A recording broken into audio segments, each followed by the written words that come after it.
So, good evening. Welcome to the 10th live session for the course Advanced Reinforced Concrete Design offered by NPTEL. I am Harshit Agrawal, a PMRS scholar from the Department of Civil Engineering, IIT Bombay, and I am conducting weekly live session for this course for the entire duration. So in today's session, I will first give you a quick recap to what we discussed in the last live session that was for week 9 that was concluded last week. And then we'll go through the discussion of week 10 of the course. So in week 10, we'll first discuss about eccentrically loaded column in which we'll start with uniaxially loaded short column and we will understand its design based on PM interaction curve. Then we'll talk about biaxially loaded is a short column and we'll see complex PM curve setup for biaxial loading and load counter method, how to solve such biaxially loaded conditions. And finally, we'll talk about slender column, slender reinforced concrete column. Okay, so today, along with a quick theory recap of different segments, I will introduce you with the several questions to challenge the understanding of the subject. In total, we will have four numericals that we will discuss today, in which we will learn how to read SP16 design charts and how to bring them in practice. And finally, we will conclude the session and I will make myself available to solve any other further queries if related to any assignments. So last week we started a discussion on reinforced concrete column. We talked about definition of column as per IS 456, differentiating between a column and a pedestal. We talked about different classification of column based on shape, which can be tie column, spiral column, and composite column. Based on dimension, there is short column and slender column. Based on loading, there is axially loaded column and eccentrically loaded column. Now, to classify a column, whether it is a short column or a slender column, we need to compute slenderness ratio, which is represented by this factor, L effective by lateral dimension. So, to calculate effective length, it is how we calculate effective length. So, L effective is equal to a factor K times the unsupported length of column. Now, in IS 456, there are some basic cases that are defined for both sway frame and non-sway frames for calculating this K value. But what if we don't know which type of frame we are dealing with? Then we need to calculate the stability index, which is represented by this equation that you see Q. Okay, so this is stability index that we need to calculate. And if this Q value is less than 0.05, we say it is a non-sway frame. If Q value is more than 0.05, we say it is a sway frame. Okay, now in this stability index, we need to calculate this deflection, lateral deflection of a story. So for that, we saw for a multi-story building, lateral deflection of a floor is calculated as deflection of column rotation and deflection of girder rotation. So this is the equation that we saw for total deflection. And once we calculate this, we can calculate the Q value. And once we get the Q value, we'll know whether we are dealing with a sway frame or a non-sway frame. Once we know which type of frame we have, then IS code says that we can use alignment charts. So for using alignment charts, we need to calculate beta value. So beta for braced frame is calculated using this equation, and beta for unbraced frame is calculating using this equation. Once we get the beta value, we'll use the alignment charts, in which based on the beta value, we'll get the value of K. Okay, and once we get the value of K, we can calculate the value of L effective. Once we know the value of L effective, then L effective by D will tell me whether it is a short column or a slender column. Okay. So this was the entire discussion on effective length of column that we saw in the last session. Now, for actually loaded short column, we saw how design is done. So we assume point zero zero 0.002 strain as per clause 39.3, that is uniformly there across the entire reinforced concrete section. And for that, we saw how we calculate the ultimate compression axial load carrying capacity of a reinforced concrete column. So that is sum of both load carrying capacity of concrete plus load carrying capacity of steel. Okay, so for this we derived the in general equation of axial capacity of column by taking into account minimum eccentricity also, for which we multiplied this factor of zero point 0.9. Okay, so this was for short axially loaded column, a tie column for which we saw design. And finally, for spiral column, we saw how code increases the load carrying capacity by 5% because of spiral confinement. And we saw how we can determine the spiral reinforcement ratio and what is the effect of this confining pressure if you want to calculate the effect of confining pressure also. So how we calculate that. Okay, so this was everything that we saw in the last session. Okay, now there was one question regarding week 8, assignment 8, question number 16.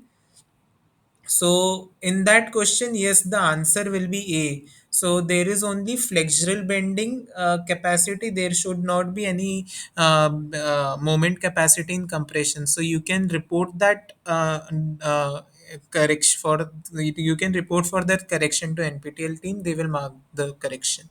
Okay. I don't remember who asked, but that correction you So, can sir, share. hello, sir.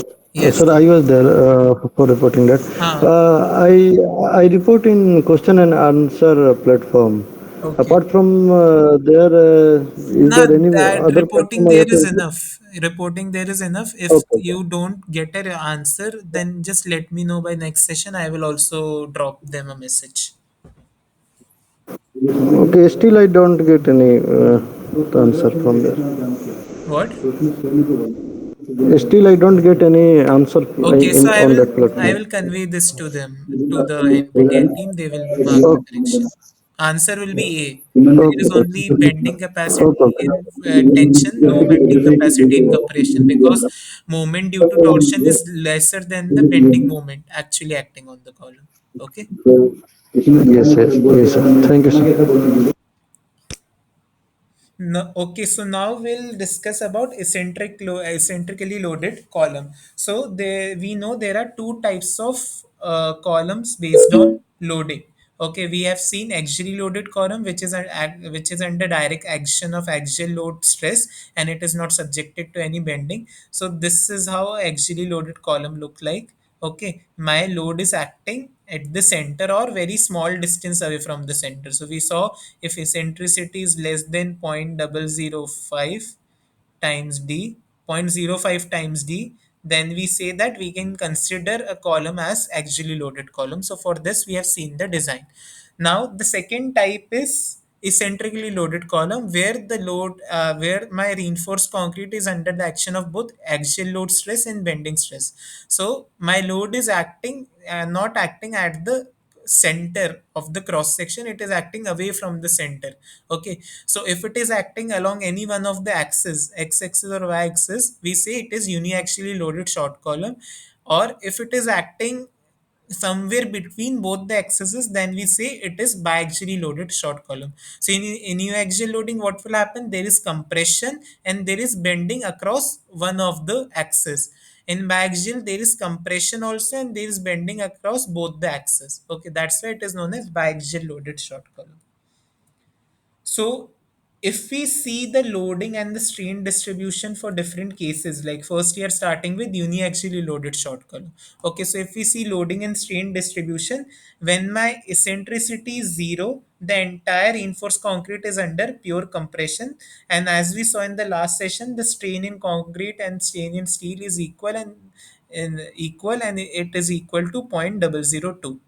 Okay, now, if this E value tends to infinity, suppose load is acting very far away from the cross section, then what we say, we can say that the column is under pure moment.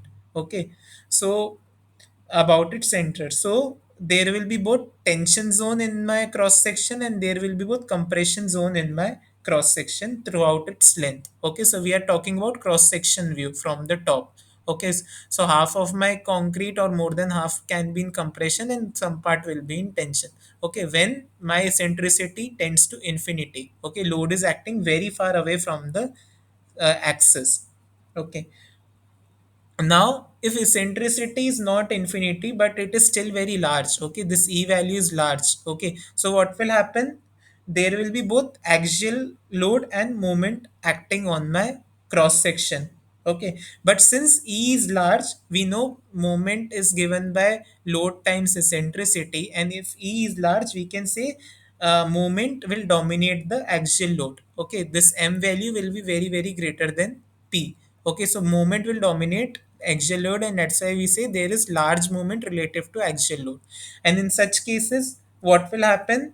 We will see a large part of concrete cross section in tension and a small part in compression, because moment will generate some bending, and due to that bending, tension force will be created in the cross section. So we'll see a large part in tension and small part in compression. Okay, however, finally, if my e is small, this case was when e was large. Okay, now suppose my e is very small.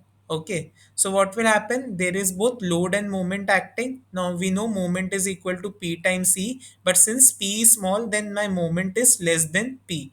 Okay, so there is relatively large axial load compared to moment. Okay, so in such cases, what will happen? It might happen that my entire cross section is in compression.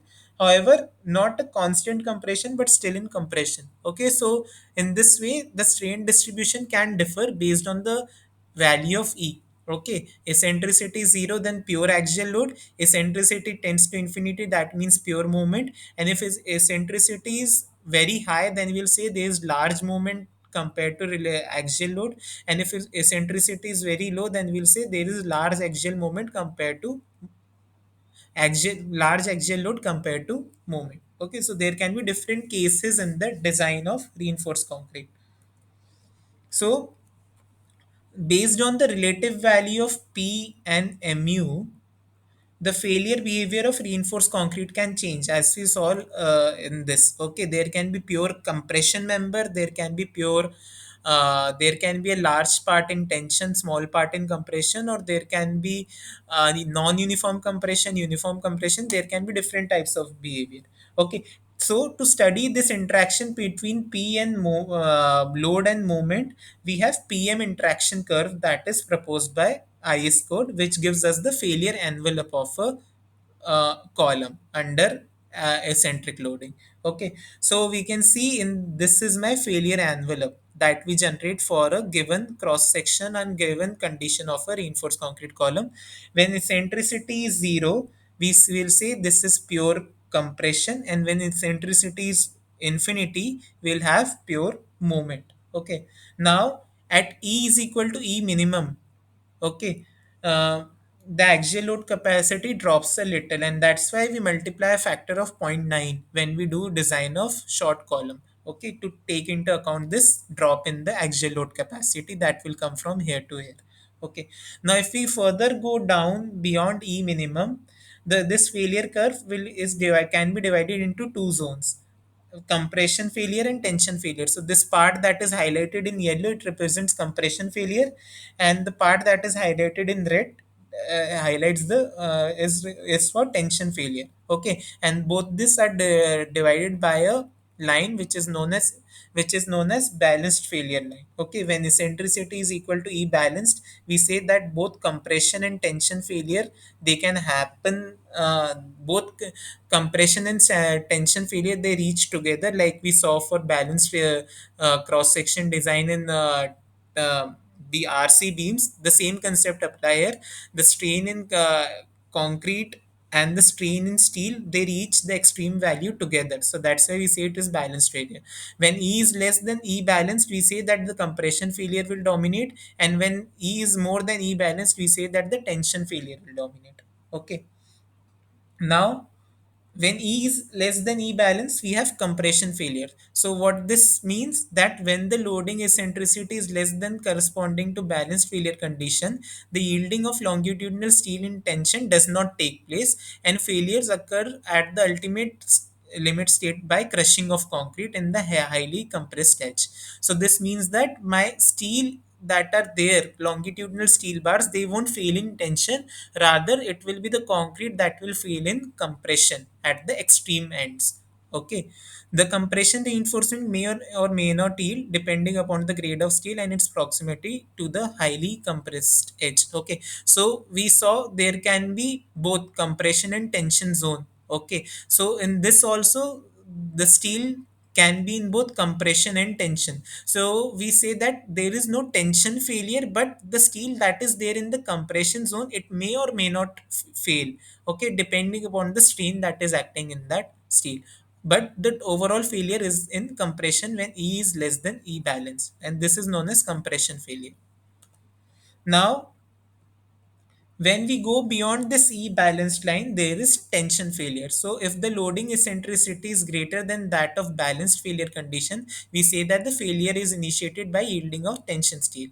So if you see here, there will be zone which is in both compression and tension. So this is my compression zone and this is my tension zone. So this tension zone is now governing the failure. This will fail first. So that's why we say tension failure is occurring when E is greater than E balanced.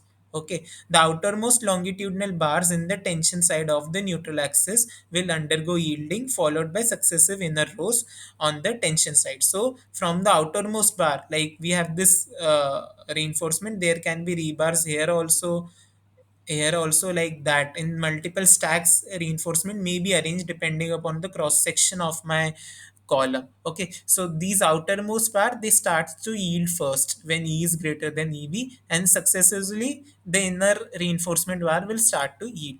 Okay, and failure collapse occurs when concrete at the highly compressed edge gets crushed. Okay, so complete collapse will occur when concrete also crushes in the compression zone. Okay, so this is known as tension failure. The steel in the tension side is yielding before concrete in the compression side is crushing. So we can understand now that based on the loading condition in eccentric compression, the depth of neutral axis can vary between two extremes. So there is minimum neutral axis depth when E is equal to E infinity. So when E is E infinity, then we have XU minimum that is there. Okay, and when E is equal to 0, my neutral axis depth will tend to infinity. Why? Because my entire section is in compression. There is no tension zone. Okay, so if I want to make this plot of XU, okay, since there is no tension, my plot will look like this. Okay, and in this we can't predict the value of XU. Okay, so that's why I say XU tends to infinity. Okay, and when the E is equal to infinity, when E tends to infinity, what will happen? There will be both compression and tension zone, and the XU corresponding to this is XU minimum that we saw in balanced failure condition earlier also. That is like that we can predict from code easily. Okay, that is XU minimum. Okay, so the same diagram are represented here. You can see when E is equal to 0, there is net compression in the entire section, and when E is equal to infinity, there is both compression and tension zone. Okay, now when loading eccentricity is relatively low, so we have right now talked about E0 and infinity, but when there is low eccentricity, like the entire section can is subjected to compression and neutral axis lies below the depth of section. So like we saw earlier two cases here, if you remember, when when E is finite, there can be two cases. Either my entire cross section can be in compression, or there can be zones of compression and tension. So here we are talking about the case where E is finite and my entire cross section is in compression but not uniform compression. Okay, so when this case will occur, when the entire section is in compression and my neutral axis is lying outside the depth. Okay, so if this is my cross section, so my strain profile is like this, it is going like this. Okay, so my neutral axis, this is my depth of neutral axis, it is more than the depth of my section. Okay, so in such cases, what clause 39.1 of IS 456 says, the limits on the strain in the highly compressed edge, it varies between 0.002 and 0.0035. Okay, so when E is equal to 0, my strain in the outermost concrete fiber, it will be 0.002, it will be uniform. Okay, like this strain will be uniform. When E is equal to E naught, like the case where eccentricity is just enough that the entire cross section is in compression. So this part. So that time the strain in the outermost compression fiber will be 0.0035. And for any E value between these two conditions, what will happen? There will be some compression in the bottommost fiber and some compression in the top fiber. Okay, so for such cases, the strain the strain in the extreme compression fiber, it will vary between 0.002 and 0.0035. And as per IS 456, based on the depth of my neutral axis, the strain in the extreme compression side can be determined by this relationship. Okay, so when my neutral axis depth is more than the dimension lateral dimension, I can determine strain using this relationship. Okay, if these two extreme cases are not there. Okay, now this was about strain. What about stress distribution? So, in case where E is not equal to 0 and neutral axis depth lies outside the section, we can see this is my strain distribution. Okay, this is my neutral axis depth. Okay, XU. Okay, and this is my stress block.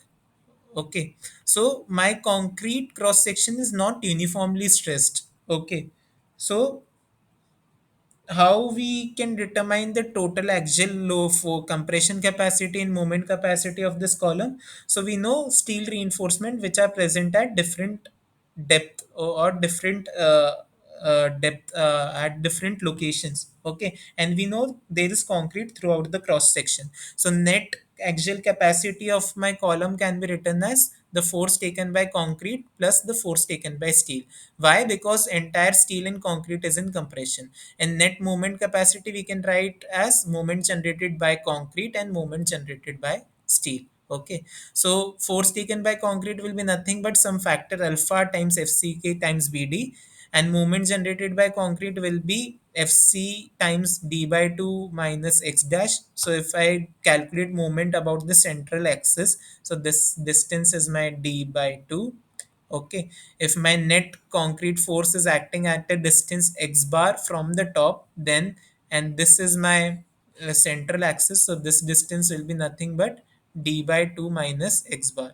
Okay, so moment generated by concrete will be fc into d by 2 minus x bar, and moment generated by steel, similarly we can calculate based on different locations of steel and its distance from this central axis. Okay, so FSI minus FCI to calculate the stress in steel times ASI will give me the force taken by steel, and this multiplied by the distance from the neutral axis from the central axis will give me my moment generated by steel.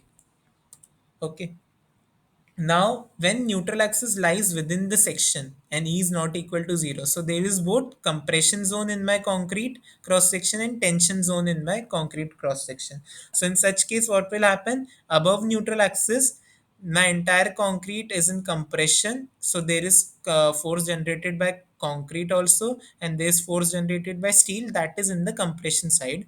And in the tension side, we ignore the contribution of concrete, and there is only force generated by the tension state. Okay, so net compression capacity we can write as this force generated by concrete plus force generated by steel in compression side, and net moment capacity again we can write as the moment generated by concrete plus moment generated by steel. Okay, so force generated by concrete again alpha times FCK times VD we can calculate, and moment generated by concrete similarly as we saw in the last question, last slide, it will be about the central axis. Okay, we can write, and similarly moment force generated by steel we can write based on the stress in steel times the area of steel, and moment generated by steel we can write by this force times the distance from the central axis. Okay, so how to calculate now, how we can calculate this alpha x bar value for such complicated stress blocks of concrete? Okay, so we can use uh, like we saw in the moment curvature analysis, to determine this value of alpha and x we can use simple integration. Okay, like first criteria we saw that was about resultant force should be at the same location, so with that we can calculate the alpha value. And a second criteria, based on the location of resultant force, we can calculate the x bar value. The similar thing that we saw in the moment curvature analysis for calculating alpha and beta, similar logic can work here. Okay. However,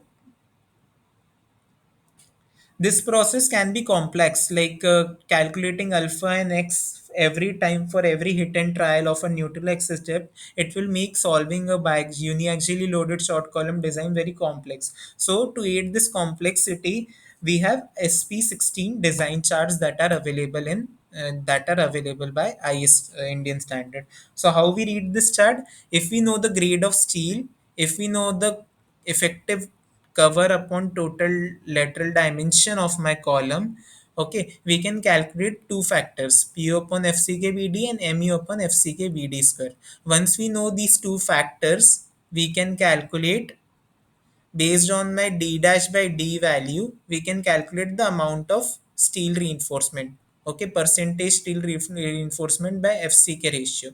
Okay, and once we know this ratio, we can calculate the percentage steel required to sustain this pu load and mu moment. Okay, so this is, these are SP16 charts. So there are different charts. I will just show you the code once. So if you see, this is SP16 design chart, and if I go to any one of the design chart in this, okay, so you can see here, for different types of section, like if reinforcement is distributed equally to on two sides, or reinforcement is distributed on four sides, there are different charts. For different fy value, there will be different chart. Therefore, different d dash by d value, the chart will vary. So based on the suitability, based on the steel reinforcement grade that we have, and d dash by d value that we have, and how we are distributing the reinforcement, we can use these charts. So suppose my pu upon fck value is zero point 0.7, and my mu upon fck bd square value is zero point 0.2. So I can just draw a vertical line and a horizontal line. I can check where these two are interacting. Okay, suppose it is interacting on this black line, so this black line corresponds to p by fck value of 0.22. Okay, so this is my p upon fck. I know the grade of concrete, so I can determine the percentage steel required to sustain this pu load and mu moment. Okay, so this is how we can use SP16 chart to simply calculate a design a reinforced concrete under uniaxial loading. Okay, so let's see the application of this theory. Okay, so we will see one question where we will form our PM interaction curve by our own, and in the second question, we'll see how we can use this SP16 design chart to solve the question. Okay, so this is the first question. So question says we have a 400 cross 400 reinforced concrete column, which is reinforced with 6 bars of 25 diameter. Okay, distributed along two sides. Okay, distributed along four sides. Okay, we can assume this is equally distributed along four sides. Okay, and Fe 500 grade steel is used. Okay, concrete grade is M30. Okay, we need to assume effective cover of 50 on all the sides, and for this we need to determine the pure axial loading capacity, pure bending moment capacity, and load and moment capacity as balanced point. Okay, at E is equal to EB. Okay, so think how we can solve this question, and then I will tell you the solution. And in the meantime, if anyone has any doubt regarding the discussion on uniaxially loaded column, they can also discuss. Any doubt in the discussion so far? I guess this theory part would be clear from the session only, so that's why I rushed in the theory so that we can have more time for the numerical. So can anyone tell me how we will solve this question?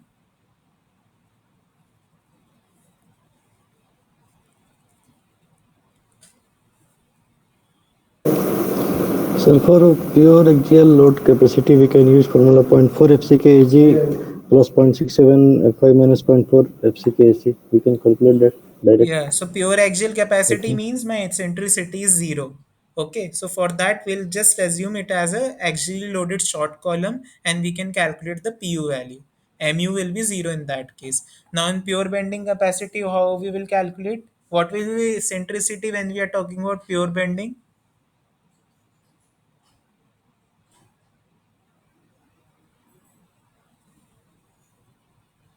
So can you tell me what will be the pure bending capacity calculation? Pure bending eccentricity infinity. Yeah. So what will happen? There is both compression Mm. zone and tension zone in my cross section. So what I will do, I will again design like we design a RC beam. Okay, we'll assume a depth of neutral axis. We'll calculate the strain in the compression steel. We'll calculate strain in tension steel, and we'll calculate the stress in both compression and tension steel. Okay, based on the strain value, I will calculate the stress in steel from this given table.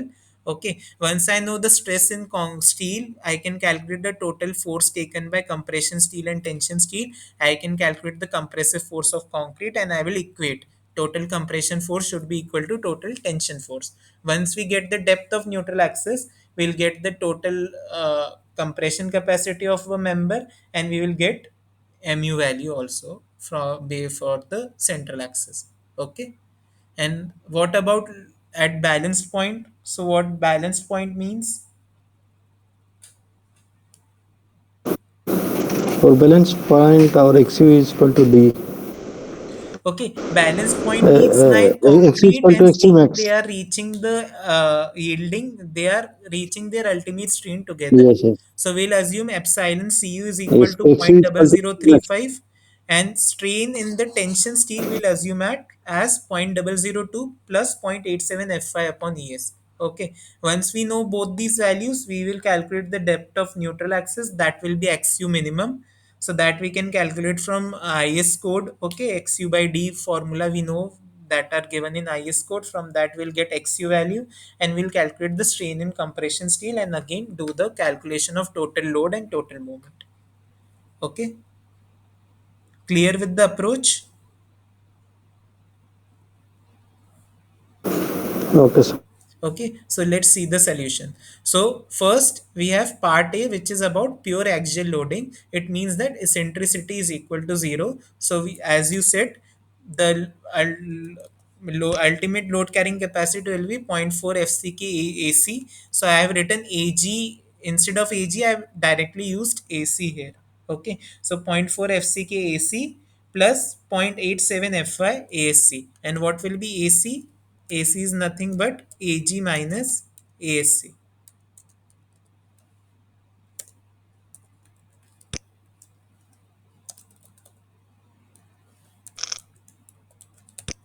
Okay, so what will be the calculation? Zero point 0.4 into 30,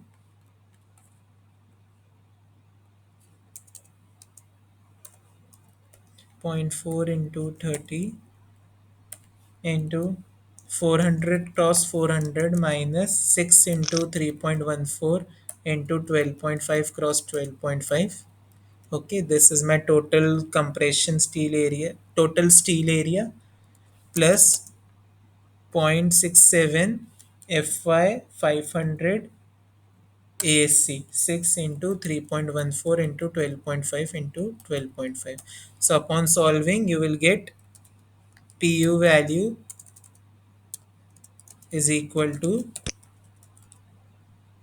2870.83 kilonewton. Okay, so this is my pure axial capacity. Now, pure bending. When we are talking about pure bending, this means the eccentricity is equal to infinity. So we need to calculate the depth of neutral axis by hit and trial. Okay, so you can see in this diagram here. Okay, so if I just show you, this is my cross section, and this is my neutral axis depth. Okay, so these three steel reinforcement, they are in compression, and these three steel reinforcement, they are in tension. Okay, so if I make strain diagram, okay, so my concrete will reach the strain of 0.0035. Okay, and my d is 400 minus 50, that is 350. Okay, so I need to calculate the depth of neutral axis. Okay, how will calculate the depth of neutral axis? So I am assuming depth of neutral axis by hit and trial, and then I will calculate this net compression force and net tension force, and if c is equal to t, we'll say that the assumed depth of neutral axis is correct. Okay, if it is not equal, then we'll continuously do hit and try. Okay, so I have done the hit and trial part and I have come up with an XU value of suppose 74 mm. Okay, so for this XU value of 74 mm, first we will calculate the strain in the bottom steel. So from similar triangle strain compatibility, we can write strain in bottom steel is equal to strain in compression times D minus XU. So this distance is d minus xu and this is xu. So strain up this upon this is equal to this upon this. Okay, 0.0035 upon xu is equal to strain in bottom steel upon d minus xu. So rearranging will give you this equation. So if I put the value, it will be 0.0035 divided by 74 into 350 minus 74. So this will give me strain of 0.0131. Okay. Now we know from the table this strain is more than the ultimate strain of 0.00147. So this means the stress in steel will be equal to 0.87 times Fy. So 0.87 times Fy, it will be 435 MPa. Okay, so this is my stress in bottom steel. Similarly, I will calculate the stress in compression steel. Okay, so I have assumed XU value, we have already assumed it is equal to 74 mm. So stress in the compression steel, that is top steel. Again, I will do a similar triangle. Okay, so if you see, this is my first triangle and this is my second triangle. So this length upon this length, so 0.0035 upon XU will be equal to strain is my compression steel, that is epsilon CS upon this distance, which is nothing but XU minus D dash. Okay, so rearranging that is what I have written here. Okay, so when I substitute the values, what I will get 0.0035 divided by 74 into 74 minus 50. So this will give me a strain of 0.00113. Now this 0.00113 is lower than the minimum strain here of zero point 0.8 0.00174. So this means that I am lying in this part. Okay, so 0.00113 will be corresponding to this region where the stress versus strain profile is linear. So how we'll calculate the stress in concrete? By simplify multiplying strain with the modulus of elasticity. So this will be 0.00113 times 2 into 10 to the power 5. Okay, so this will give me a value of 226 MPa. So that is stress in compression steel. Okay, now for concrete, the force is 0.36 FCK BXU. So it will be 0.36 into 30 into 400 into 74. So it will give me a value of 319.68 kilonewton. For stress in steel, top steel I know. So for force will be equal to stress times the area. So 226 times, there are three reinforcement that are there in the compression side. So I will write area will be 3 into 3.14 into r square, 12.5 into 12.5. So it will be equal to force in the compression steel will come out to be 332.64 kilonewton. And force in my tension steel, if I write from this, it will be 3 into 3.14 into 12.5 into 12.5 into 435. So it will be equal to 640.26 kilonewton. Okay, so this is in tension steel. Okay, and this is for concrete and this is for compression steel. Okay, so if you add total compression force, it is 332.64 plus 319.68. Okay, which is equal to 652.32. Okay, now it will be, just let me do the calculation.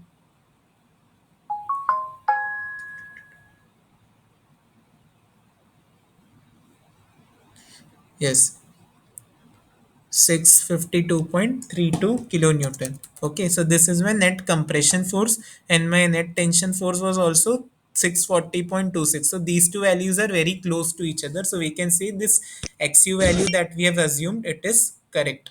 Okay. A little modification we can do. Maybe the value will exactly come out to be around 74.25 or 74.5. But for right now, we are assuming that it is accurate. So we know the total compression capacity. This is my PU. Okay.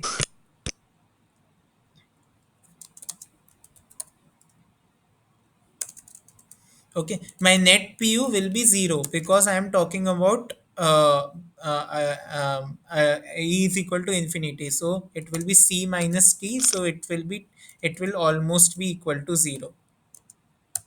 Okay, and net moment. So net moment we can calculate by any one of the sides. Okay, so it will be the force of concrete times its lever arm distance. So if I am calculating moment about this axis, okay, so if you see this axis, about this axis, if we calculate moment, so this will be force by concrete times the lever arm distance, so that is d minus 0.42 xu, and force in compression steel times this lever arm distance, that is d minus d dash. Okay, so if we write the moment capacity, it will come out to be 319.68 into 1000 times 350 minus 0.42 xu plus 332.64 into 1000 times d minus d dash. So 350 minus 50. So upon calculation, it will come out to be 201.74 kilonewton meter. Okay. So this is about pure bending. So this is the moment that is generated in pure bending. Okay. Now what about balance section?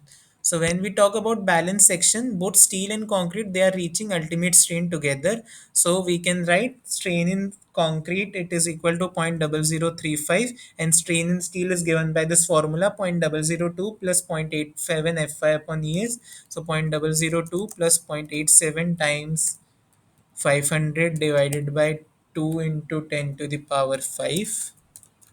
Okay, so this is nothing but 0.00417. Okay, so this is my strain in steel and strain in concrete. So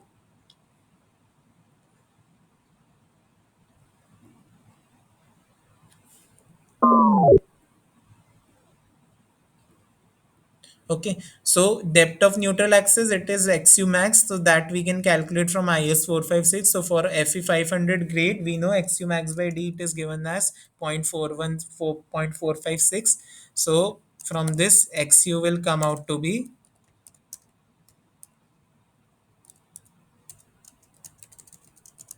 0.456 times 350, which will be equal to 159.6 mm. Okay, so we can write strain in compression steel like we did in the last segment, that was for pure bending. It is epsilon c into xu max minus d upon xu max. So it will be 0.0035 divided by 159.6 into 159.6 minus 50. So strain in compression steel, it will come out to be 0.0024. Now this 0.0024, it is lying between these 2 points. Okay, so by interpolation, we can calculate the stress in steel. So it may be around 0.92. Okay, I'm right now assuming it is around 0.92. So stress we can calculate, it is 0.92 FYD. So 0.92 into 0.87 into 500. So it is 400.2 MPa. Once we know the stress in steel, we can calculate the entire capacity. So net concrete capacity 0.36 FCKBXU, so 0.36 into 30 into 400 into 159.6, it will be 16689.47 kilonewton. Compression steel, so if FSC into AC, so FSC is 400.2, AC is 3 into 3.14 into 12.5 into 12.5, so it will be 589.04 kilonewton. And FST into AST, it will be uh, 0.87 into 500 into 3 into 3.14 into 12.5 into 12.5. So that will be 640.26. So net load carrying capacity will be compression minus tension. So it will be for 689.47 plus 589.04 minus 640.26, which will be equal to 638.25 kilonewton. So this is my PU value now. And net moments, if I calculate moment about this central axis, so all three will contribute. Okay, so about this central axis,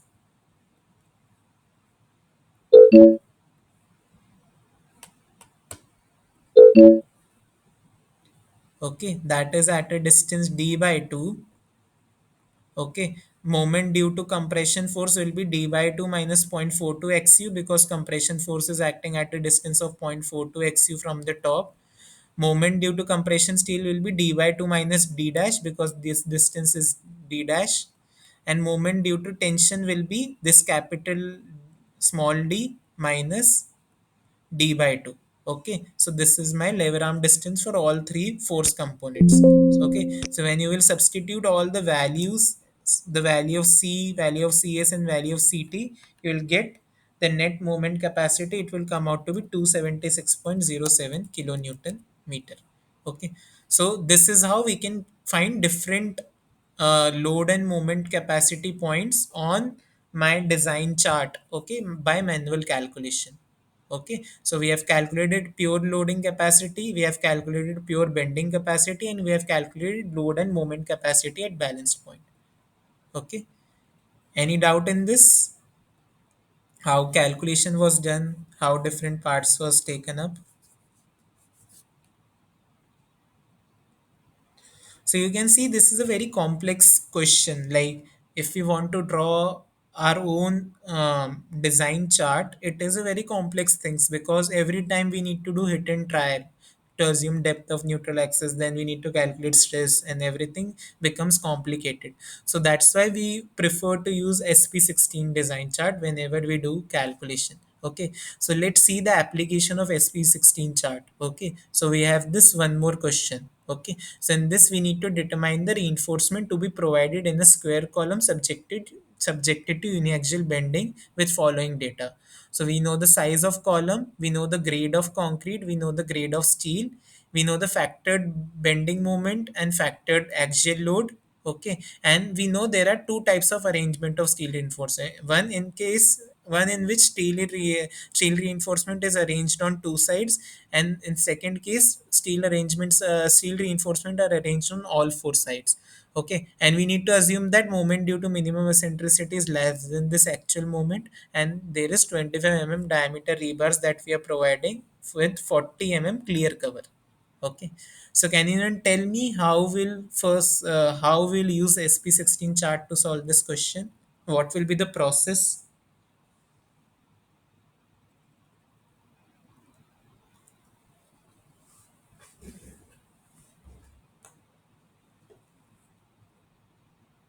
Did everyone understand this question? What we are doing in this question?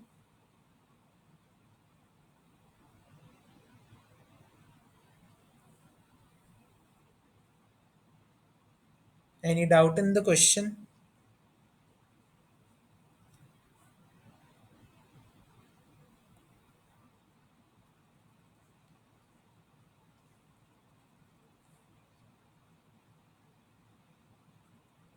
So can anyone tell me how to solve this question?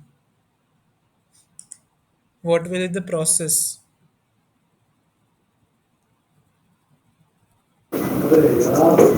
So I think we have to calculate d dash by d. After that, pu by fck bd and mu by fck bd square. Then we Okay. go in the chart to find out percentage of steel. Okay, so yes, first we'll calculate d dash by d. We'll calculate pu upon fck bd. We'll calculate mu upon fck bd square. Okay, now which chart to use will depend upon the arrangement of steel reinforcement. So for on two sides there will be different chart, and for on all four sides there will be different chart. So based on this pu by fck bd and mu by fck bd square value, we'll get the percentage of steel reinforcement upon fck value. Okay, from that we can calculate the percentage steel reinforcement. Since we know the area of reinforcement bar, we can calculate the number of bars that we need to provide. Okay, so let's see the application. So Pu is given to us is equal to 2500 kilonewton. Mu is given as 200 kilonewton meter. FCK is 25 MPa. Fy is 415 MPa. And we know it is 450 cross 450 square column. Okay. Clear cover is equal to 50 Okay. And diameter of reinforcement is 25 So what will be my effective cover? Effective cover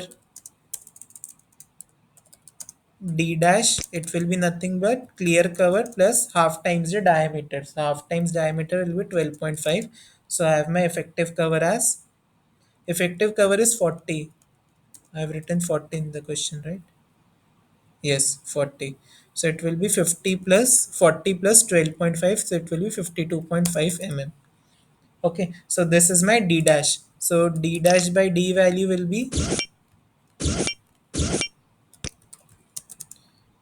52.5 divided by 400, that will be equal to 0.12.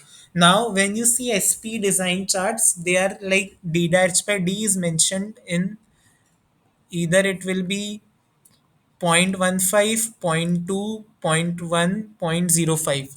My value is in between these 2 points. So what code says, if you have a value in between, then you need to use the next higher value.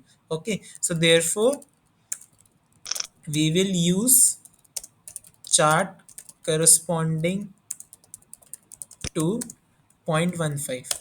Okay, so this we can use. Okay, this is a general practice that course says we can follow if my d dash by d value is in between two. Okay, so what will be my pu by fck bd square? So pu upon fck bd, it will be 2500 into 1000 divided by 25 into 450 into 450. Okay, this is P upon FCK B capital D. So this will come out to be 0.494, and mu upon FCK PD square, it will come out to be 200 into 10 to the power 6 divided by 25 into 450 into 450 into 450. So this will come out to be 0.088. Okay, so we know these two values now. Okay, so first case is reinforcement on two sides. Okay, so for this I will use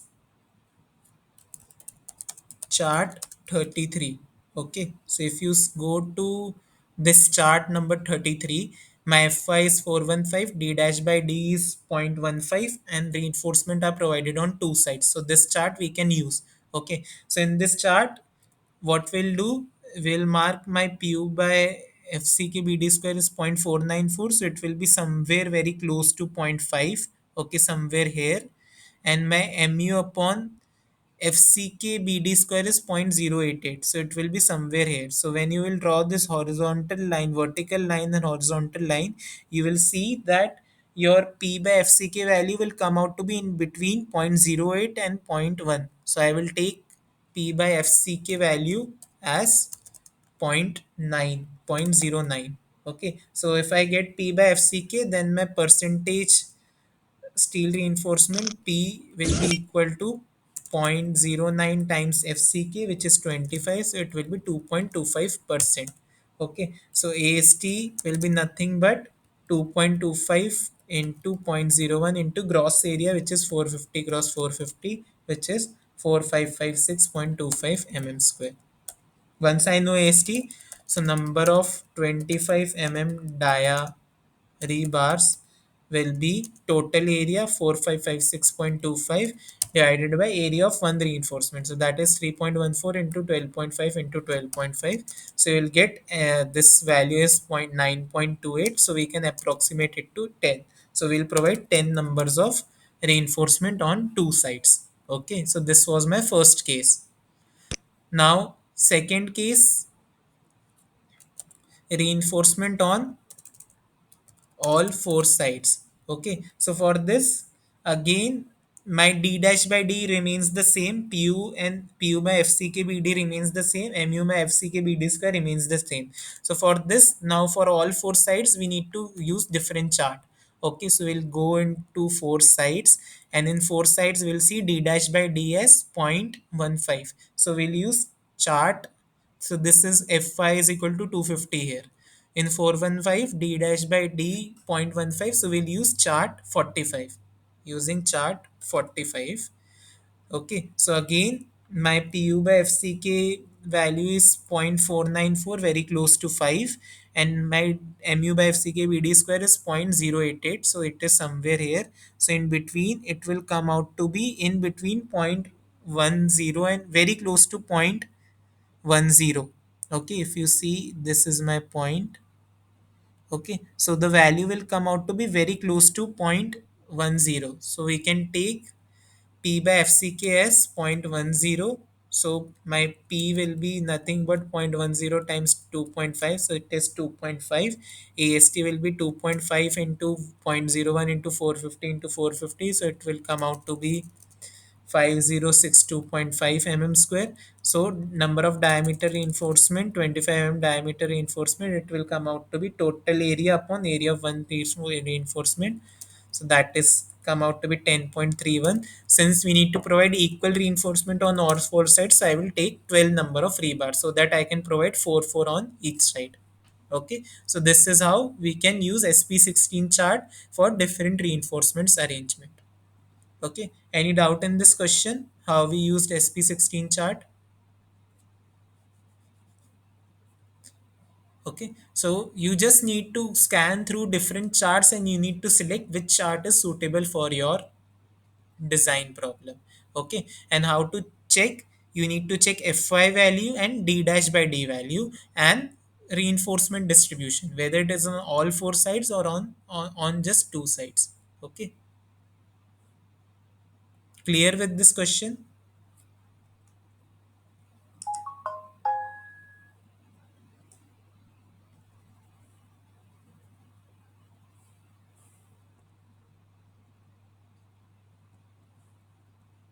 Any doubts in this? Can anyone reply?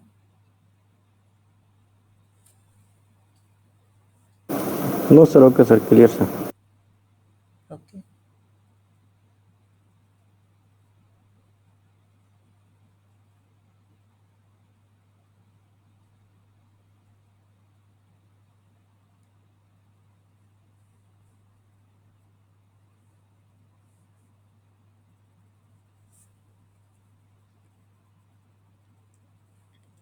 Now, after uniaxially loaded short column, we have biaxially loaded short column. Okay, so such cases are very general. Okay, there is axial loading and biaxial bending. Okay, we won't often see a load acting at the center or along one of the axes. Load is almost every time distributed in between areas. So that's why we say it is the most general case of loading in columns. Okay, and all columns should be designed with minimum eccentricity across both major and minor axes. So that we have seen earlier also. Okay, if E minimum is less than 0.05 times the lateral dimension, then we don't consider E minimum. However, if it is more than this, then we should consider that in the design of column, so that we can take into account the minimum eccentricity and we can design the bending capacity also. Okay, so this is what have been shown here. If E is very less than D in both the principal axis, column is treated to subjected to axial compression. However, if E is not like this, then we need to take into account the bending action also. Okay, If it is along, if it is less than d along one of the principal axis only, then the column can be treated as axial compression plus uniaxial bending.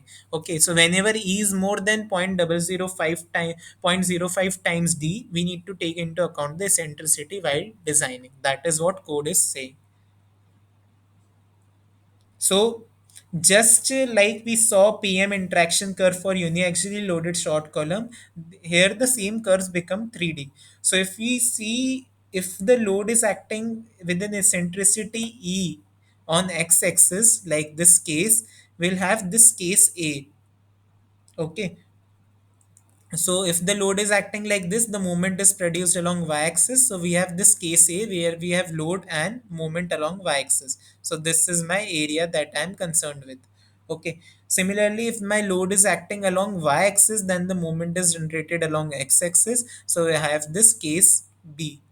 Okay, and if e tends to infinity, I have only moment also. Okay, so if e is suppose here compared to this, so I have moment across both x and y. Okay, so I have this plane of this x axis, this plane where p is equal to 0. Okay, and finally, for any arbitrary loading condition, suppose my load is acting at an angle of lambda from y-axis. So what will happen, there is movement along x-axis also, there is movement along y-axis also. So our PM interaction curve, the stability curve, it will rotate between these two extremes. Okay, so it will also rotate with an angle lambda across one of the planes. Okay, so this entire 3D graph gives us that projection of what will be my load versus moment distribution. Okay, so for a constant load P, based on the angle lambda, this plane can rotate from this side to this side by 90 degree, total by 90 degree. And based on the value of load, my stability contour map can change. It can be here when the load is very low, it can be here when load is intermediate, and when load is zero, it can be here. Okay, when load is very high, it will be here at the top. Okay, so this is how for different value of p we can get plane of safety that is enclosed by this 3D projection. Okay, now one more thing to observe here is that unlike uniaxial loading case where my bending axis and neutral axis was parallel, here bending axis and neutral axis is not parallel. Okay, so if we take an arbitrary case, this is my neutral axis and this is my bending axis, which are not parallel to each other. Okay, for a rectangular section, so the distribution of stress in tension and compression zone, it will change as the lambda will change. Okay, so you can see for a particular lambda, this is my tension zone and this is my compression zone. So my stress block and my strain block, so this is my strain block, this is my stress block, they all will become very complex because my bending axis and neutral axis, they are not parallel to each other anymore, so complex distribution will be there. Okay, so analyzing such complex section can be very tricky. Okay, because we don't know like how to take into account this thing. Okay, where bending and neutral axes are not parallel. So for such cases, what IS 456 code does, it designs such column based on load contour method, which is derived by Bressel's formula. Okay, so what this formulation says, mux upon mux1 to the power alpha n plus muy upon muy1 to the power alpha n should be less than or equal to 1 if my concrete needs to be safe in biaxial loading. Okay, so here this mux and muy, it is the factored biaxial moment that is acting on the column, and mux1 and muy1 denotes the uniaxial moment capacities of the column. Okay, so suppose this is my column, this is are my x's. Okay, this is y, this is x. So this, and this is my load p.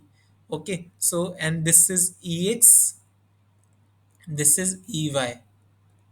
Okay, so mux and muy will be p into ex and p into ey. Okay, this is my mux1 and muy1. Okay,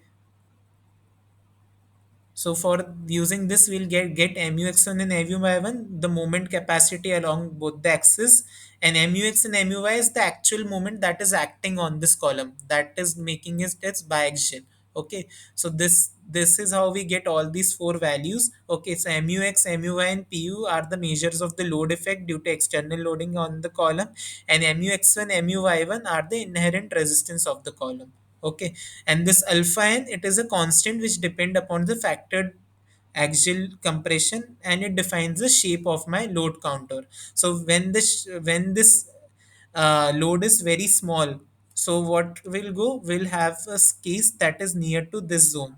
Okay, so in this zone we can see this curve, it tends to become a straight line.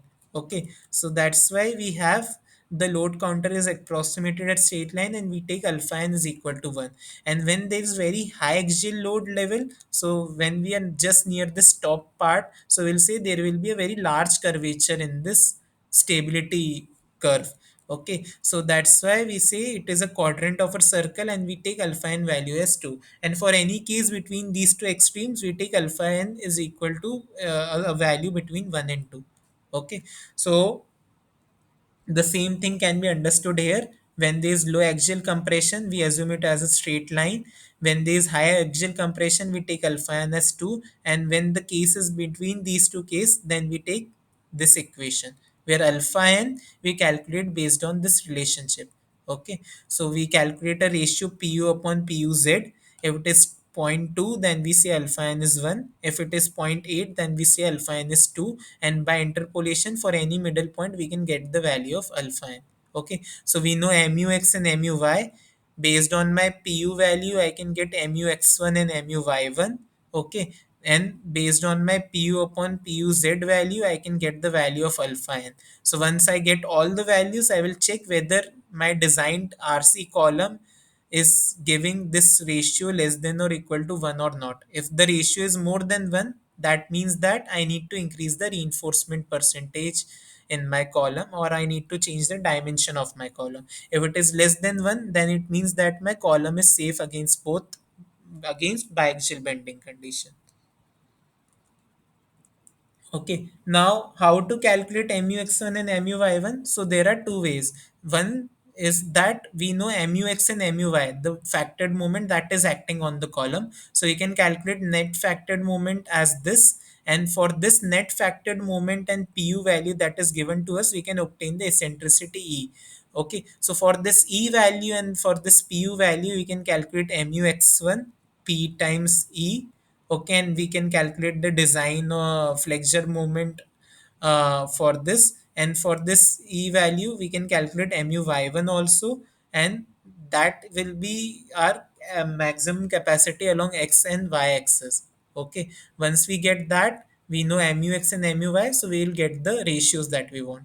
And for calculating PUZ, the code has given this formula. Okay, so PU we know, and PUZ we calculate using this formula, and we calculate the ratio of PU upon PUZ, for by with which we can calculate the value of alpha, and finally we can check this relationship. Okay, so this is the entire process. So given PU, MUX, and MUY, we'll verify whether EX and EY, they are not less than minimum eccentricity. If it is less than minimum eccentricity, then it is sufficient to design as short column. It is more than minimum eccentricity, then we need to design as biaxially loaded column. So we'll assume one trial section. So suppose I know the dimension B and D, so I will assume AST value. Okay, once I assume an AST value, I will calculate MUX1 and MUY1 corresponding to PU. Okay, then MUX1 and MUY1, they should be significantly higher than MUX and MUY. That I will check. If it is not true, then I need to redesign the section.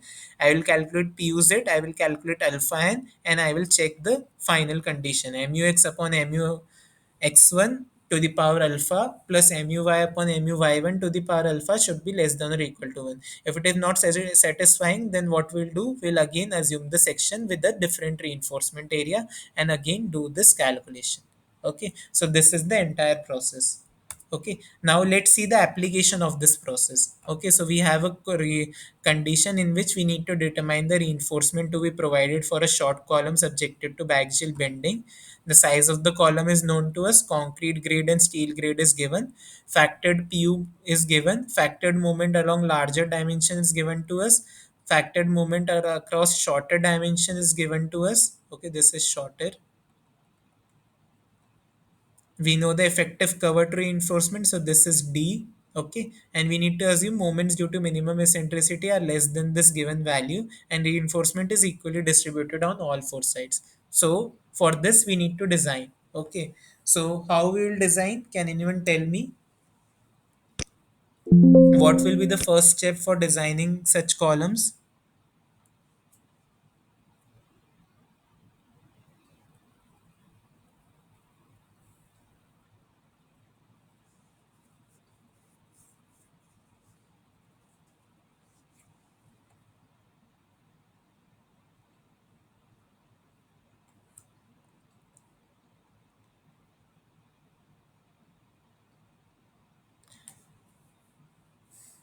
It can be there.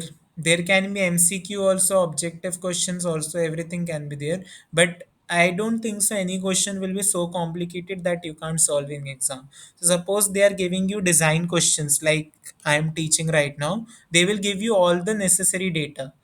Like SP16 chart, they will give you so that you can easily calculate the required percentage steel or whatever is necessary, they will provide. Else they will give you simple objective questions also if they think it is enough to check your understanding. Okay, both can come. So can you even tell me how we'll approach this question?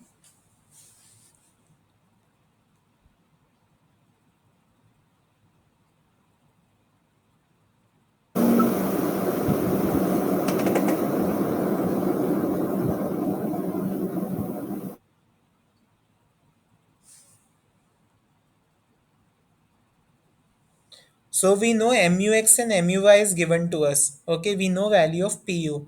So first we need to determine MUX1 and MUY1. Okay, once we get MUX1 and MUY1, we will calculate PUZ. Once we know PUZ, from PU by PUZ ratio, we'll get the value of alpha n. And once we get the alpha n value, we can calculate the final relationship. This relationship we can verify. Okay, this relationship that we saw here. Okay, so before all these things we don't know how much reinforcement we need to provide, so we'll assume a reinforcement percentage and we'll do a hit and trial. You can go like that also, or you can go with this approach also, where you calculate the net moment, and then based on the net moment you calculate how much reinforcement you need to provide. Okay, so I'm assuming I'm going with a hit and trial approach so that you can see how just by hit and trial also you can solve. Okay, so let's see.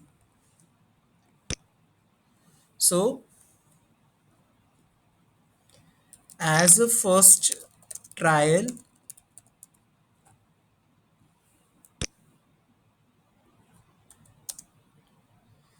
okay, let's assume a reinforcement percentage provided as p is equal to 1.5%. Okay, I'm assuming I have provided this. Okay, so my p by fck value, it is 1.5 upon 15, so it is zero point 0.1. This I know. Okay, now my dimension is not square, it is rectangle, and my so I need to calculate moment across both the axes separately this time. Okay, so for uniaxial moment capacity about x-axis, we have d dash by d. So d dash by d will be equal to 500 upon 600. Okay, so if I draw here,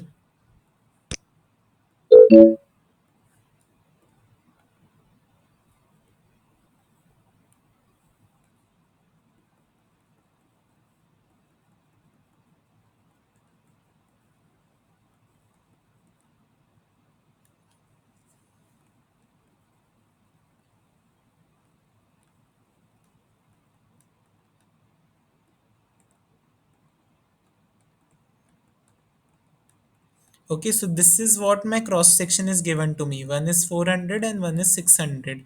Okay, so about one axis my D will be 400, about one axis my D will be 600. So the axis about which my D is 400, B will be 600, and the axis for which my D is 600, B will be 400. So you can assume it as X or Y. Interchange you can do because eventually both the moments we are calculating.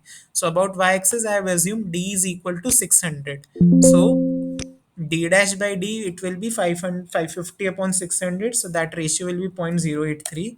Okay. So I will use design chart for d dash by d equal to zero point 0.1. Okay. Now pu upon fck bd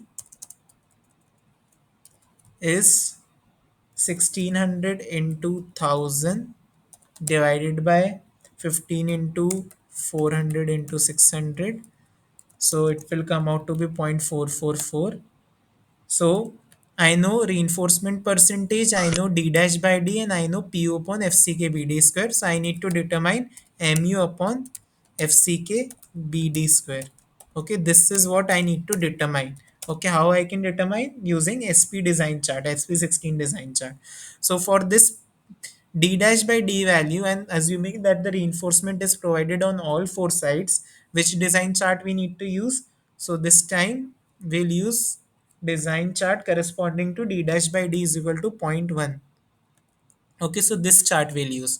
Fy is 415, d dash by d is zero point 0.1, and reinforcement is equally distributed on four sides. So using chart 44 of SP16, we'll get mu upon fck bd square value. Okay, so my ast d dash by d is fixed. P upon fck value is zero point 0.1. So this is the chart that I'm looking at, zero point 0.1. And at this chart, pu upon fck bd is 0.44, triple four. So this is my line. This is zero point 0.1. So if I take it vertically down, it will come out to be near 0.11. Okay, so mu upon fck bd square will be around 0.11. So my mu x1 will be 0.11 into 15 into 400 into 600 into 600. So that will be 237.6 kilonewton meter.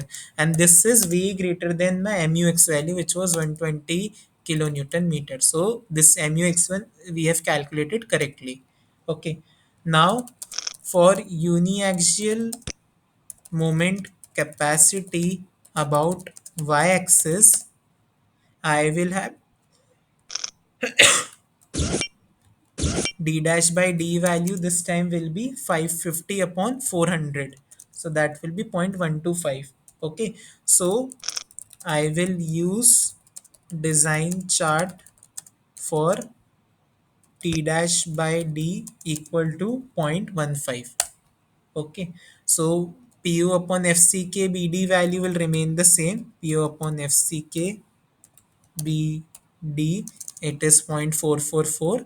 Okay, so which chart will use this time? So 0.15. So this means that my chart will be the next one. Okay, so there d dash by d is 0.15 equally distributed on all four sides. So I am using chart 45 of SP16. Okay, so I will get mu upon fck bd square value as, so this value, what will be this value? So I know P by FCK is zero point 0.1 and PU upon FCK BD is 0.44. So again, 0.44 will be somewhere in between this and zero point 0.1 is here. So my MU upon FCK BD value will come out to be very close to zero point 0.1. Okay, so this time it is zero point 0.1. So zero point 0.1 into 15 into 600 into 400 into 400 this time, because we have interchanged B and D. Okay, so my value will be mu y1, it will come out to be 144 kilonewton meter, which is way greater than my mu y, which was 90 kilonewton meter. So this shows that my MUX1 and MUY1 we have calculated are correct. Okay. Now I know MUX, MUX1, MUY, MUY1. Okay. So we'll now calculate PUZ. Okay. For calculating PUZ, okay, uh, we can calculate from formula also, or I will show you how from SP16 we can calculate PUZ. So we know P is equal to percentage steel reinforcement is 0.15, FCK is equal to 15 MPa, and Fy is equal to 415 MPa. So for calculating PUZ also there is design chart that is given in IS in this SP16. So if we see chart 63, okay, of SP16, so I will just go directly to the chart. So this is for calculating PUZ value for compression members. So for this also there are design charts that are given in the in IS in this SP16. So I know P value it is 1.5, so this will be this line. Fy is 415, so that is 415.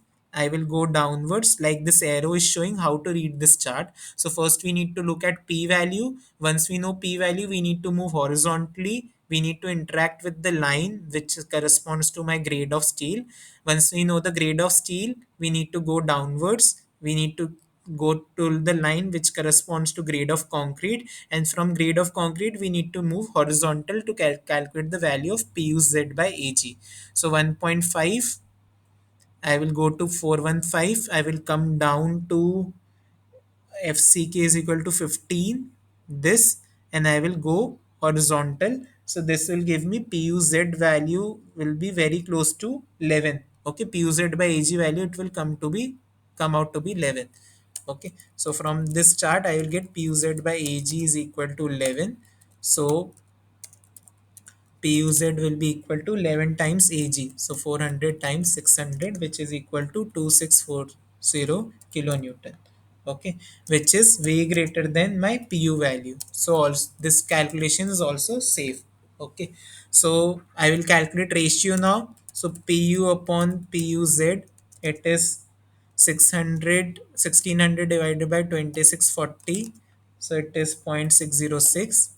MUX upon MUX1, it is 120 upon 237.6, so it is 0.505. MUY upon MUY1, it is 90 upon 144, so it is 0.625. Okay, now for alpha I need to do interpolation. Okay, so from interpolation when you will calculate alpha, so you know when ratio is 2.2, alpha value is 1. When ratio is zero point 0.8, alpha value is 2. So for this ratio in between 0.606, you will get alpha value as, after interpolation, you will get alpha value will be equal to 1.677. Okay, so if we substitute this in the relationship, so MUX upon MUX1 0.505 to the power 1.677 plus MUY upon MUY1 0.625 to the power 0.677, it will come out to be 0.772, which is less than 1. So this means that whatever design that we have taken, so this P value, the percentage reinforcement that we have taken as 1.5% will work. Okay, so for this we can calculate AST provided. Okay, so AST provided will be 1.5 into zero point zero 0.01 into 400 into 600, that will be 3600 meter square. And if I assume 20 mm diameter reinforcement, okay, so I can calculate number of rebars also. So 3600 divided by 3.14 into 10 into 10, so this will give me around 11.46 bars, so which can I can approximate as 12 bars. Okay, so this is how we can read design charts for calculating for determining the percentage reinforcement in biaxial bending. Okay, everyone are clear with this solution how we solved the question? Khushbu will see at the end, okay, about exam. Right now, just focus on the tutorial part, okay, how we are solving this question, because in exam you may not remember this PUZ formula. So if you have been given SP16 design chart, so how from chart you can calculate PUZ, so that I showed here, and for other calculations we did similarly how we did in the last question. Okay, just you need to focus on how we approach the problem.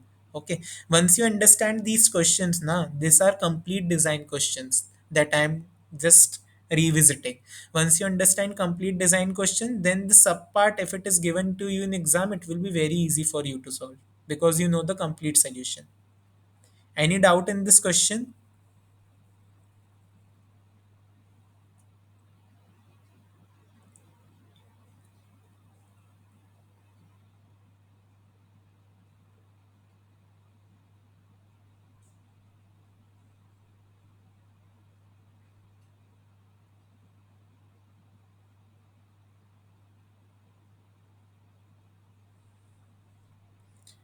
Okay, so let's move ahead to the last segment.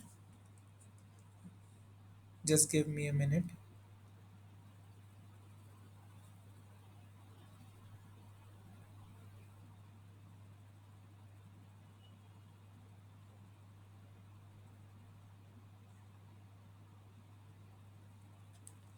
Yeah.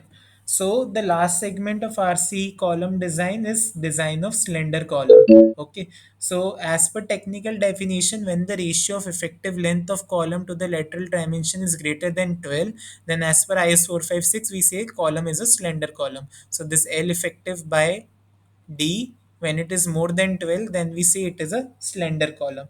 Now, why do we call them slender? Because in such cases, moment is generated due to axial loading also that comes into picture. So when we are talking about short column, due to axial loading, there is no moment generated. If there is moment, it is externally acting on the column. However, when there is long column, slender column, then due to this loading PU, there will be some bending in the column, and when there is bending in the column, there will be eccentricity that will be created, and thus the loading itself can generate movement in the column. Okay, so that's why we say that E is considerable to generate additional movement due to axial load.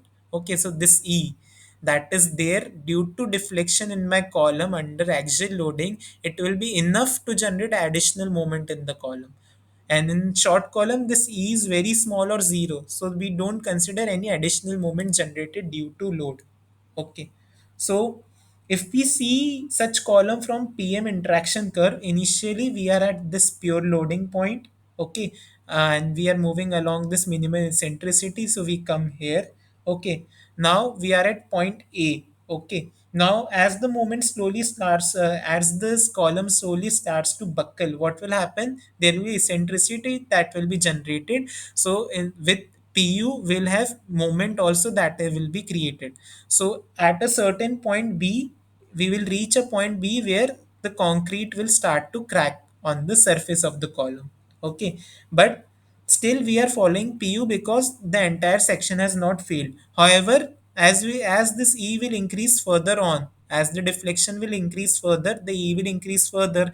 So P times E will increase further, and this moment will increase further. So we'll reach a point where this moment is so high compared to P that my column will be subjected to stability failure. It won't be able to adhere to the stability line, and it will fail prematurely due to the loading condition.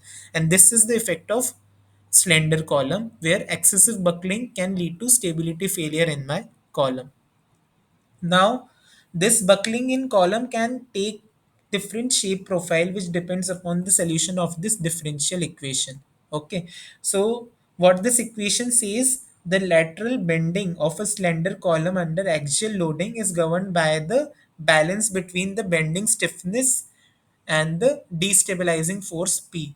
Okay, so here Y represents the lateral deflection. Okay, this deflection, it is Y. Okay, and represents this deflection point.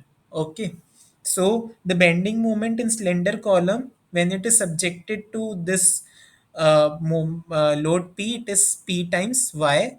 Okay, this is the bending moment in the slender column, and the resistance to this bending moment, it is given by EI times d2y upon dx square. So d2y upon dxy is the curvature of my column.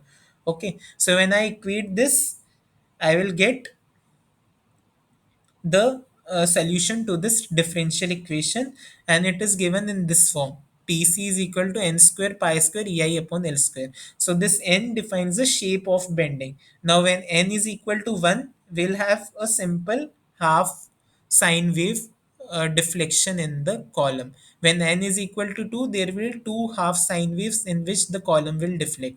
When n is equal to 3, there will be three half sine waves in which column will deflect, and so on. The things can go on.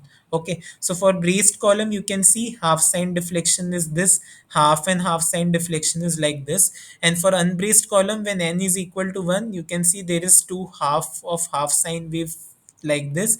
And when n is equal to half, you can see there is only one fourth of sine wave that will come in the deflection shape. So that this is how deflection shape can change based on the n value and based on the framing condition. Okay, now in case of braced frame, if we have a moment that is acting at the top, you have a moment that is acting at the bottom, then we say we follow member stability effect. So in a single curvature profile, the top moment M will generate greater deflection compared to bottom moment M1 if M2 is greater than M1. Okay, so we'll say that the net deflection will be governed by this top moment that is generated, that the maximum moment that is present at the top. And the same thing you can see in the double curvature also. Just here there are two signs. There is this part also and this part also. Some concrete is in deflecting in this direction, some concrete is deflecting in that direction. So total deflection will be governed by the higher moment capacity, that is mu2 m2. Now, in case of unbraced frame, apart from this moment generated due to slenderness, there is additional lateral drift effect that also comes into picture. Why this additional drift effect comes? Because of this unbraced frame condition where the load, where the top part can move. Okay, so as this top part moves, this P, it generates some eccentricity which generates the moment. Okay, so that's why we say lateral drift effect. It is the additional moment at the column end caused by a vertical load and the deflected configuration. So once this, due to action of moment, when this configuration deflect, the P will start to generate additional moment, and that moment which is generated by P is known as lateral drift effect. So the moment amplification due to lateral drift effect in unbraced frame, it is more than the moment that is acting in braced frame. That's why we say columns in unbraced frame are weaker than braced frame, because there is additional lateral drift effect that is also coming into picture. Okay, so if this part was not able to move, what will happen? My column will stay like this, and additional moment will be generated just due to deflection. But now what is happening, since this is also able to move, there's additional moment due to deflection also, and there's additional moment due to this eccentricity due to its movement also. So that's why it is having a higher moment amplification, and it is much weaker compared to a base frame braced frame. Okay, now, how to design such column? So there are two approaches. Either we can have a non-strength reduction coefficient method, which is not commonly followed. So in this, what code says, we can reduce the permissible stress in steel and concrete by multiplying with a certain reduction factor, which is given by this formula CR. So this is for rectangular section column, and this CR value is for circular section column. However, this method is not commonly used. It is used for working stress method and not for limit stress method. The most commonly used method that we practice is the additional moment capacity method. So what the code says, according to this method, every slender column should be designed for axial eccentricity to include this additional moment also. Okay, so this is my net moment, this is the moment that is acting on the column, and this is the additional moment that is generated due to slenderness. Okay, so along both y-axis and x-axis, I need to consider the additional moment. And how we determine this additional moment? So as per clause 39.7.1, these are the formulas that has been given to calculate the additional moment. So additional moment is pu times d upon 2000 times uh, effective length upon d square. Okay, so using this formula we can calculate additional moment, and with the value of known moment we can add this additional moment and we can calculate the net moment on the column. Once we know the net moment, we know pu value, then we'll use sp16 design chart to calculate the percentage reinforcement that we need to provide. Okay, so this is the entire process we opt for slender column. Now, how to calculate this mux? Because we saw there is two moment, m2 and m1. M2 is acting at the top, M1 is acting at the bottom. So when we are talking about multi-story buildings, multi-story frame, and we are talking about one column, this side can have a different moment, this side can have a different moment, this moment may be greater, this moment may be smaller. So what is my net moment in the column? How to calculate that? So for that, as per clause 39.7.1, code says that this mp value, that the moment acting on the column, it is, you need to select from these two relationship. So mu1 is my smaller moment, mu2 is my larger moment. So net moment will be 4 times mu1 plus 6 times mu2, and this should be greater than zero point 0.4 times mu2. Okay, so this is how we determine the net moment on the column, and this net moment should always be greater than mu2. Okay, so based on these three conditions we can determine the net moment acting on the column, and from this formula of is code we'll calculate the additional moment. Adding these two will give me the total moment that is acting on the column. So this was for braced frame, and for unbraced frame, code says that you can just calculate the net moment as the maximum moment. So if there is two moments m2 and m1 acting on the column, just take m2 as the net moment acting on the column and add additional moment to this to calculate the total moment acting on the column. Okay, so for braced frame we need to take both smaller and larger moment to calculate the net moment acting on the column, and for unbraced frame we just need to take the larger moment is the net moment acting on the column. Okay, so these are the clause that are present in IS code for braced frame and unbraced frame. Now let's see the application of this formula. Okay, so let's solve this question. So we have a braced column of cross section 300 cross 400 and we know the effective length is 6 meter along both the axis. Factored moment we know. Along x-axis, we know top moment is 40 kilonewton and bottom moment is 40. This is 40 kilonewton meter and this is 30 kilonewton meter. And along y-axis, top moment is 30 kilonewton meter and bottom moment is 25 kilonewton meter. And we need to use 20 grade M20 grade concrete and Fe415 grade steel. So determine the percentage reinforcement area for this question. Okay, so I will take a pause for 1 minute. Just think about how we will approach this question and then I will tell you the solution. In the meantime, if you have any doubt regarding this segment, you can ask.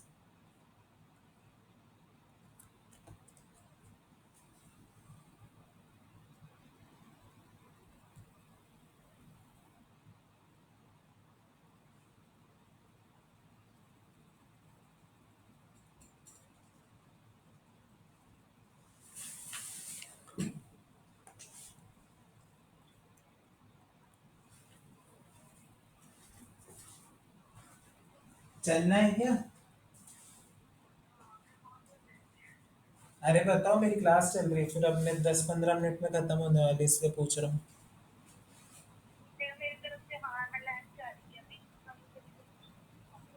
तो तुम department ही रहना, फिर मैं 10-15 minute बाद call करता. चलिए, आ जाना, के नीचे नहीं आ सकते हो तुम लोग?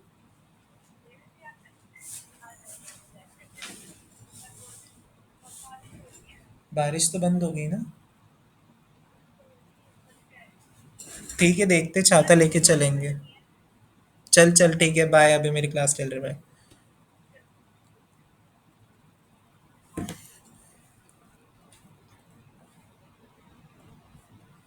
So can anyone tell me how to approach this question? What will be the first step?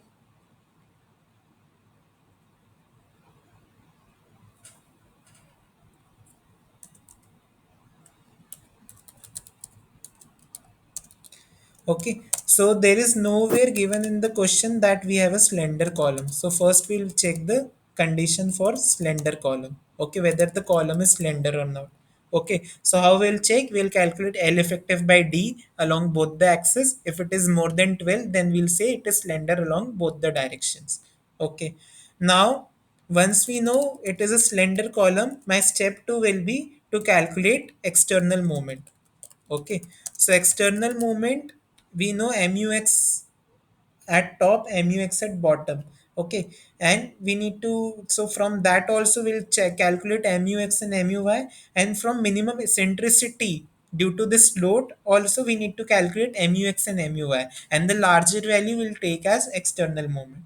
Once we know external moment, step 3 will be calculating additional moment due to slenderness. So for that, we'll use the formula that we saw, Pu into D upon 2000 multiplied by L effective by D whole square. Okay. Once I know additional moment, step 4 will be to calculate total design moment. So total design moment will be nothing but adding both the moment, external moment and additional moment. Once this is done, then step 5 will be to design. Okay, so we know movement along x-axis, we know movement along y-axis, and we know load. So I will use design chart along both x-axis and y-axis to calculate the percentage steel that is required. Okay,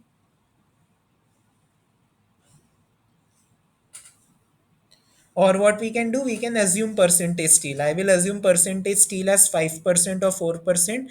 I'll check the capacity along x-axis and y-axis, and I will do calculation as we did for biaxial loading case.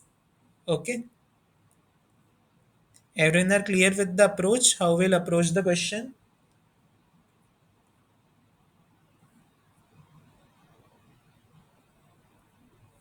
Okay, let's see the solution so that you are clear. Okay, so first step is to check for slenderness. So L effective by D along x-axis, it is 6000 divided by 400, so that will be 15. This is greater than 12. And L effective by B along y-axis, it is 6000 divided by 300, which is equal to 20, which is also greater than 12. So we can see column is slender along both the direction. So we need to calculate net moment is equal to M external plus M additional. Okay, now for external moment, it can be due to bending moment, due to eccentricity, or external bending moment. So we have two criteria for external bending moment. That is zero point 0.6 times M2 minus zero point 0.4 times M1 or zero point 0.4 times M2. Okay, so if we do this for along both x-axis and y-axis, so I will have minimum of zero point 0.6 times 40 minus zero point 0.4 times 30 comma zero point 0.4 times 40. Okay, so this will be minimum of 12 comma 16, so you will get 12 kilonewton meter. It is MUX, and MUY will be minimum of zero point 0.6 times 30 minus zero point 0.4 times 25 comma zero point 0.4 times 30. So this will come out to be minimum of 8 comma 12, that will be 8 kilonewton meter. Now if we calculate minimum eccentricity along x direction and y direction, so eccentricity is given by L by 500 upon D by 30 or 20 mm, maximum of this. So maximum of L by 500, so L is 6000 divided by 500 plus D by 30. So along x axis my D is 40, so 40 by 30 comma 20, so that is maximum of 25.33 comma 20. So eccentricity, minimum eccentricity along x-axis is 25.33. Similarly along y-axis it will be maximum of 6000 divided by 500 plus uh, 300 by 30, this will be 30 comma 20. So this will be maximum of 22 comma 20. So eccentricity along y direction will be 22 mm. Okay. Now for this eccentricity, if I calculate the load Okay, the moment generated by this eccentricity, so it will be pu times ex. So pu, it is given to us, it is 1000. Okay, 1000 kilonewton. So it is pu into ex will be 1000 into 25.33, which will be 25.33 kilonewton meter. Okay, and that is more than the this mux value that we calculated here, which was 12. So we need to assume mux due to eccentricity as external moment.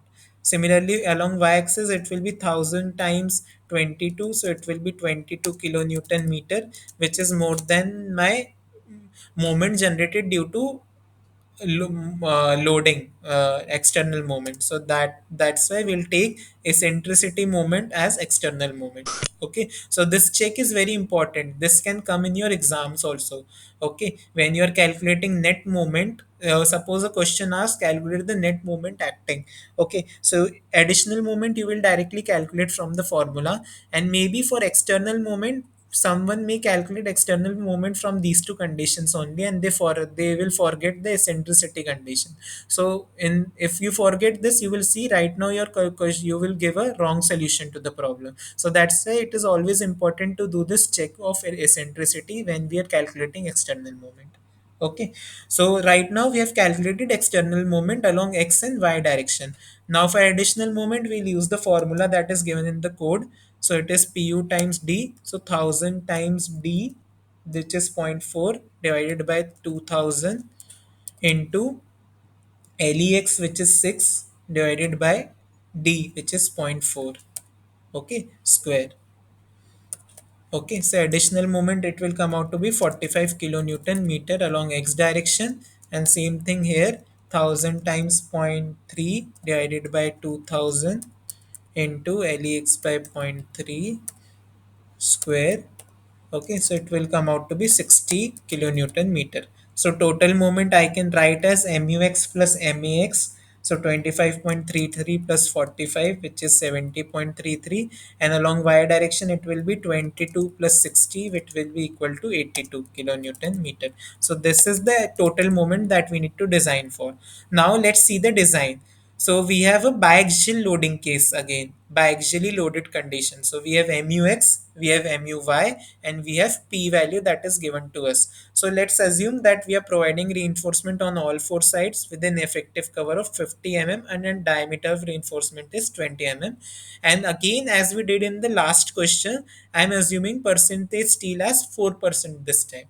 Okay, so my d dash by d along x direction, it will be 50 by 400, so it will be 0.125. Okay, p by fck will be 4 upon 20, so it will be equal to zero point 0.2, and pu upon fckvd will be 1000 kilonewton, so 1000 into 1000 newton divided by fckvd, so 20 into 300 into 400, so this will be equal to 0.42. Okay, so since my d dash by d is 0.125, I will use design chart corresponding to d dash by d value of 0.15. Okay, so which chart will use? We'll use chart, so we'll use chart 45. Okay, so using chart 45, I will get mux value. So mux1 upon fck b d square, we can calculate. So how we'll calculate? We know p by fck is zero point 0.2 and pu by fck bd is 0.42.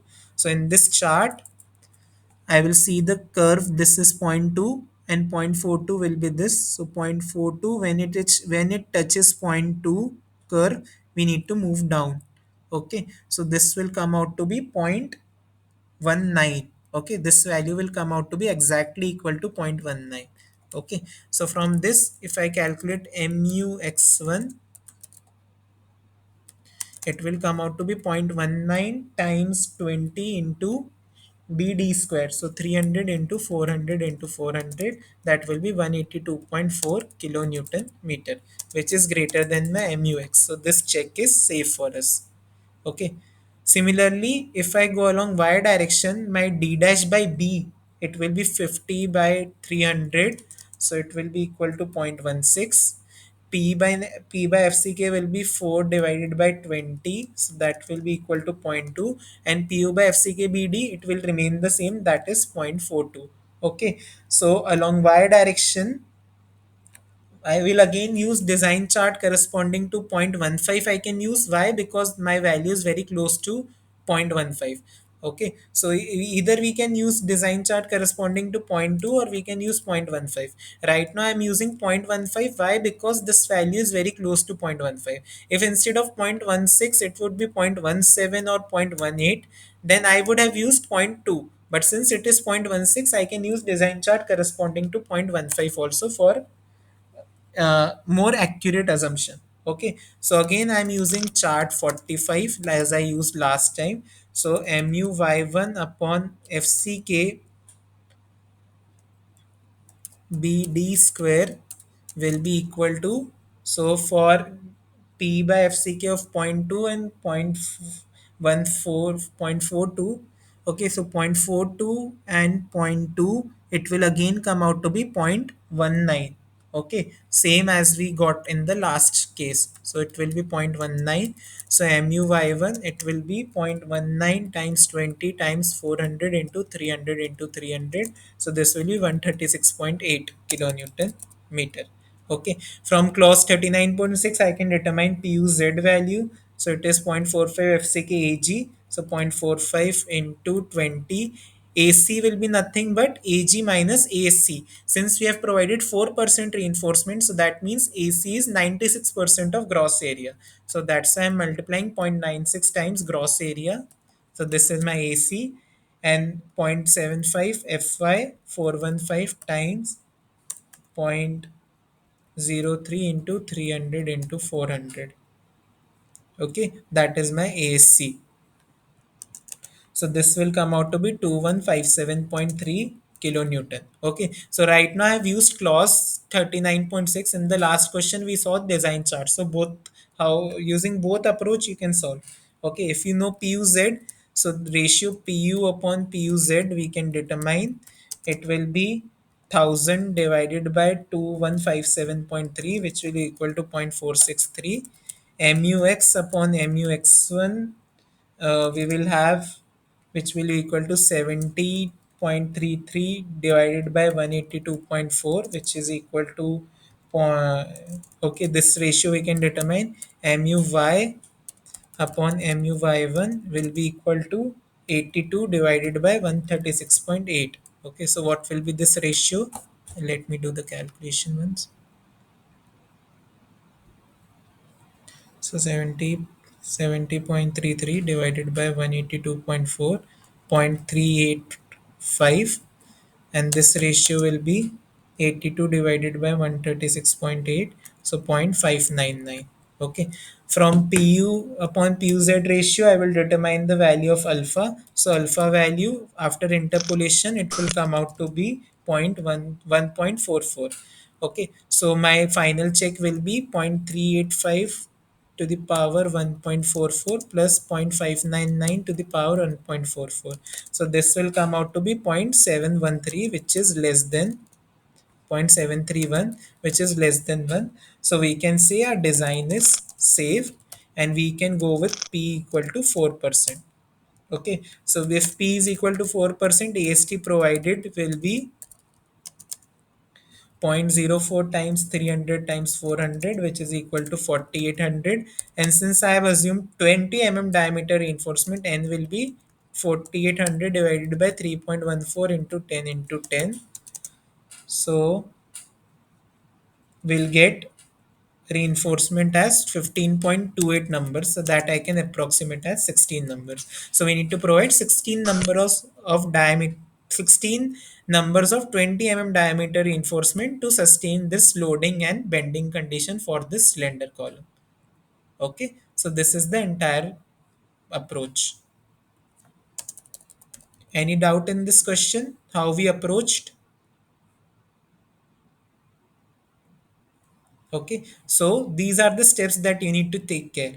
First, you need to check for slender column, then you need to calculate external moment. In external moment, both the moment acting and the moment generated due to eccentricity, you need to take care. Additional moment you can determine directly from the formula given in IS code. Then we know the total design moment. Okay, once we know the total design moment, we can design the column as a biaxially loaded column. Okay, so I assumed a percentage reinforcement. Once I assume this percentage reinforcement, I have your design chart corresponding in x direction and y direction, and I check this final condition. Okay, if it is less than 1, my design is safe. If this value would be greater than 1, it means that I need to provide more reinforcement. So I will increase my percentage reinforcement further. Now you can see here it is 0.7131, which is far less than 1. So if you want to make your design conservative, you can reduce the percentage reinforcement also. So you can try with 3% and do the calculation again. If it is still safe, then you can provide 3% also. Right now I have taken a very safe design. So this value should be very close to 1 if you're talking about very cost effective design. So zero point 0.9 or 0.95, like this, if the ratio comes, then it will be very safe and economical design. It will be safe and economical design both. Okay. Any doubts in the discussions that we had today? So this was all for today's discussion. Okay, we talked about uniaxial loading column, we talked about biaxial loaded column, and we talked about slender column.